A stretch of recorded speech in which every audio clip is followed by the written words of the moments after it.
Kabayan LA, thank you for sharing your Monday afternoon with us. Napakarami pong mga balita at sinasamahan tayo ngayon ni Ronnie Ligo, Editor-in-Chief of Midweek and Weekend Balita. Earlier, Ronnie, we talked about good news, some immigration, some hope for our illegal immigrants dito sa Amerika, and also para sa ating mga nagtagumpay na mga kababayan nurses against the hospital in Baltimore. Pero ngayon naman, medyo mga nakakalungkot na balita. Kamustahin natin ang ating mga OFWs all over the world in Libya. Let's start with that. Well, of course, hindi lang mga Filipino workers ang nasa bingit po doon.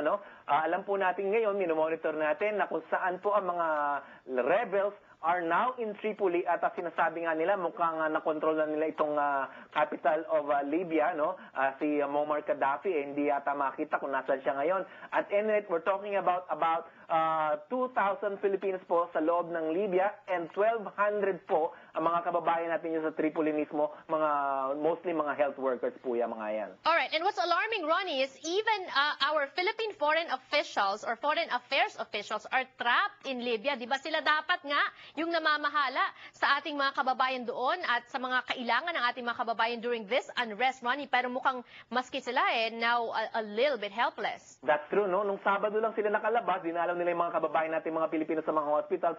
However, nung Sunday, yun ang sinasabi ng mga rebelde na nakontrol na nila ang Tripoli. So ngayon, ang report po natin ay mga Department of Foreign Affairs official po natin dyan sa Tripoli ay natrap nga raw sila sa embahada. So, but however, they are in contact with our Filipino workers po kung saan po sila sa mga hospital at kung saan po sila ngayon na nandoon. At kaya mahigpit ang babala para sa ating mga kababayan sa Libya to stay indoors. Kung kayo po ay may mga kamag-anak, kaibigan na nagtatrabaho sa Libya, pakisabi lang po sa kanila. Please stay indoors, Ronnie.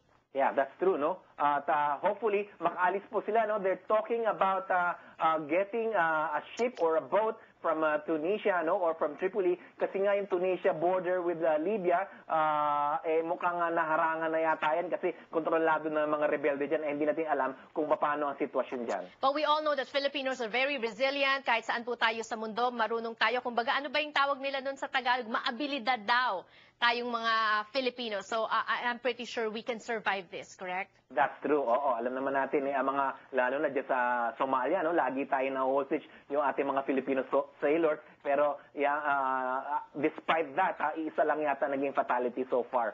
Yes, very inspiring. And this one is really a case that inspires me. I know, Ronnie, we talked about it last week at ngayon. Fatality so far.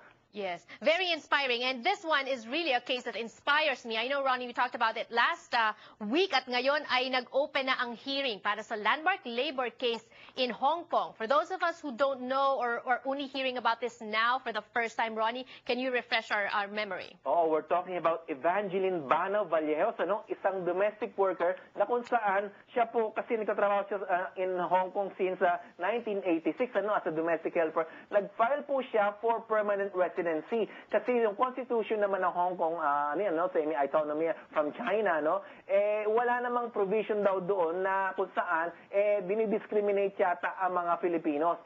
Sinasabi ngayon nila, ayon doon sa Constitution, wala talaga, or basic law, kung tawagin ng Hong Kong yan, na sinasabi na hindi naman pwede mag-apply for permanent residency yung matatagal na nagtatrabaho ng mga labor expatriates dyan sa Hong Kong. Okay, the law right now is if you stay in Hong Kong for 6 years uninterrupted, you can apply for citizenship as a Hong Kong national, okay? But the problem is may exclusion dahil hindi raw dapat kasama dito ang mga overseas foreign workers or not just Filipino workers because there are OFWs from Indonesia and all that. And this case is going to affect all that, right? It will set the stage para dun sa mga OFWs na, baka maaari na sila maging Hong Kong nationals. That's true, no? Pagka ito yung maging landmark case, we're talking about 500,000 foreigners na nagtatrabaho ngayon sa Hong Kong, napakarami niyan. However, ang sinasabi naman ng Hong Kong government is, subject to interpretation yung basic law na yan,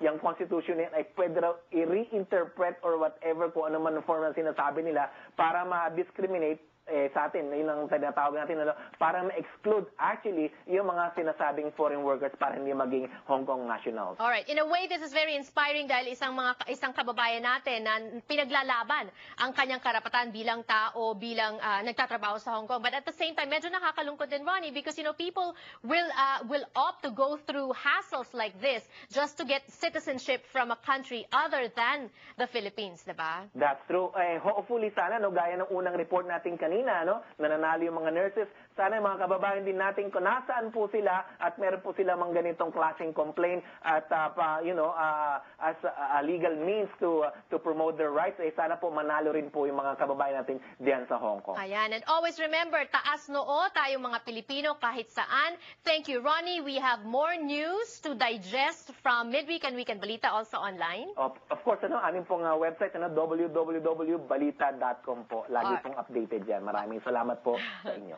Alright, Balita, one of the leading Filipino-American newspapers here in America, they are also making us proud that we are Filipinos. Napakaganda po ng layout ng kanilang website. Also, palagi po yung binibisita. So, wag pong magpahuli. Visit www.balita.com. We'll be back more. Don't go away.